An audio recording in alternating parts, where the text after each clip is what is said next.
Hello and welcome 12 Commerce students. Today in this business studies class, I will continue with the planning chapter, and today the topic of discussion is steps, the various steps involved in the planning process that I will discuss today. The various steps involved in the planning process. So today's topic is steps of planning. Steps of planning process. One by one, I will discuss all the points of this answer. Steps of planning process. Now,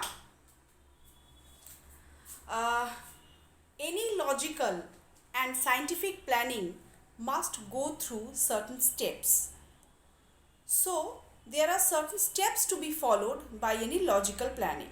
One by one, those steps are: number one, determination of objectives.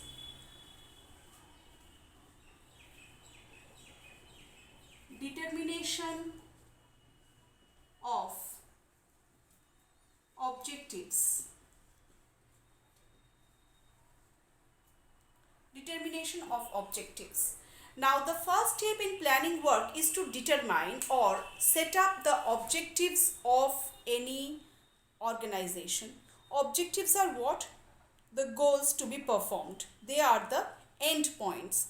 They are the end points of what is to be done, where it is to be done, how much it is to be done, and by what means it is to be done. So, upon these topics, the emphasis is to be placed, and how it is to be accomplished, that is also mentioned. Objectives specify the results expected and the basis of planning. So, objectives must be clear, it must be specific, it must be informative, it must be analytical in nature. So, determination of the objective is the first step of planning. Next is establishment of premises. Second point is establishment of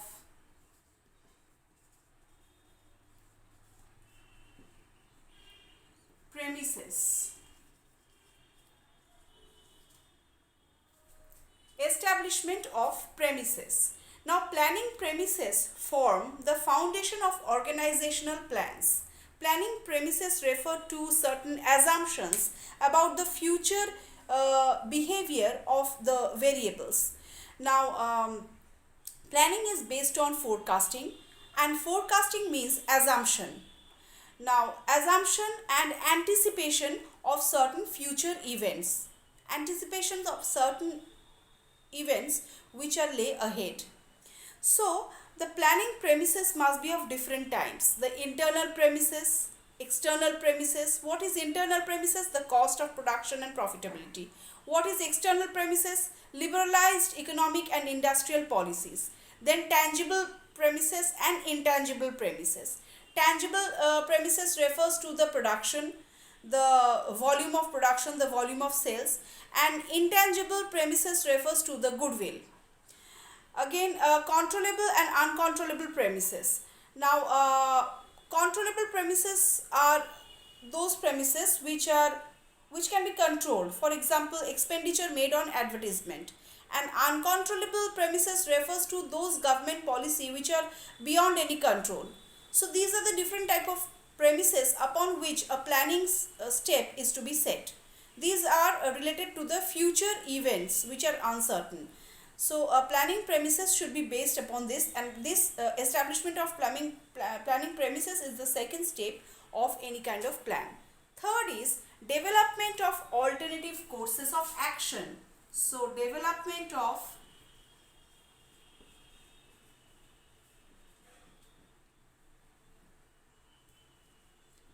alternative course of action. Development of alternative course of action. There may be numerous courses of action to achieve an objective. The management should find the alternative ways and examine their effectiveness in the light of planning premises.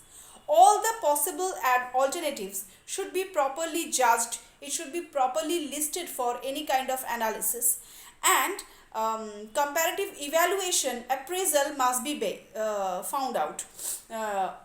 managers are required to apply their creative and innovative skills to design these kind of alternative courses of action. And these among these alternative courses of action, the best should be chosen. So next step is selection of best course of action. After the establishment of different alternative course of action, selection of the best is the next step. Selection of the best possible course of action among various alternative course of action.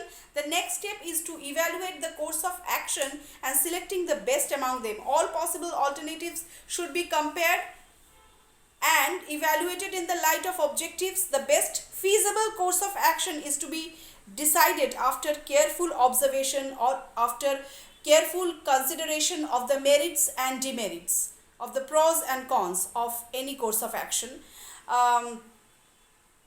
The best course of action is determined according to the circumstances prevailing, the situations prevailing. So many kind of benefits and risk may be involved in the availability of resources and long-term objectives. So keeping in mind the risk involved and the benefits derived from that, the best source of course of action must be selected. Coming to the next point, that is preparation of derivative or preparation of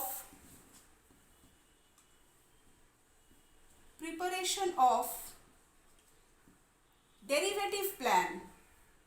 Derivative plan. What is derivative plan? Derivative plan means formulation of any secondary plan. We always talk about plan B. That is, any kind of secondary plan must be present. Any kind of derivative plan must be present. For if the first plan fails, we can easily shift in the derivative plan or the secondary plan. There should be always formulated a plan B in support to the basic plan. The basic plan prepared for the whole enterprise cannot effectively, if it cannot effectively be operated in the business, then one should shift in the other plan which is given in support to the basic plan. So derivative plans are developed for each activity within the framework of the basic plan. These plans must indicate the time schedule within which a particular assignment should be accomplished. Next step is securing participation of employees. Securing participation. Participation of whom? Securing participation of each and every employee. The execution of a successful plan depends largely upon the extension of loyalty and sincerity and dedication and devotion of employees. So employee participation must be encouraged. Employee participation must be present. The management should involve employees in the planning process through consultation and their effective participation. Management should take necessary steps to secure the cooperation and participation, and also the commitment of each and every member is required for any successful plan to be executed. And the last step is follow up and evaluation. Last step of this planning is steps of planning is follow up. Follow up means evaluation. Follow up and evaluation. That is, the management should carefully so as to see whether participation program has been implemented properly. It should see through very careful observation, see whether everything is done according to the plan, whether everything is executed properly or not. If there is any shortcoming in the process, they must try to analyze the shortcoming and try to overcome this shortcomings. And if necessary adjustment is required in the planning, that it should be made in context of the current problem, in context of the present situation also. So actual performance is always compared with the corrective with the required performance, and corrective action must be taken in the follow-up process. So these are the different kind of steps involved in the planning process. You should cover up this point while writing the answer. What are the steps involved in planning process? So today up till this, wait for the next class. Goodbye.